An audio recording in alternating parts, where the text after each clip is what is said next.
কানের জিনিস নিছে, গলার জিনিস নিছে, একটা কোটি মোবাইল নিছে, 1500 টাকা নিছে, অনেক বেরিয়ে কারে কারে কামতাছে।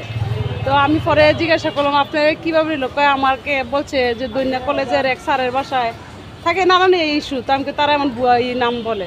তো আপনাদেরকে আমি বলে দেই সারাদিনে বেচা কিনি কয় টাকা করেন, কয়টা টাকা চালান আপনি নিজে জানতেন। আমি বলছি এই মোবাইলটা ধরেন ভাই, এই ধরাটাই আপনার শুনি, এটা ধরবেন না। যখন আপনার বলছে এটা ধরেন, আপনি শুনছেন তারা ধরে বসবেন, সাথে সাথে ধরে বসবেন যে তুই তোর এটা আমি ধর্ম মানি, তুই কে কামাই করিস। যখন এই কয়েকটা দিয়ে বসবেন তোর এই 17 বাড়ি যাবো গা, এইটা ধরবেন আর মরবেন। যতক্ষণ হাতে না নিবেন ততক্ষণ পর্যন্ত লবণের প্যাকেট,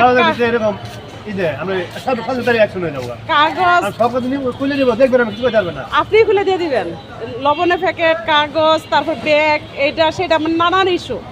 যতক্ষণ না ধরবেন আপনারা ধরবো না। যখনই দেখছেন যে বাইরে বাতাসে আপনি তারা ধরে উঠবেন, বা কোনো ভুল নাই, ঠাস টুস দিয়ে তার সাথে কি আছে সব রেখে দিবেন, এইটাই করবেন।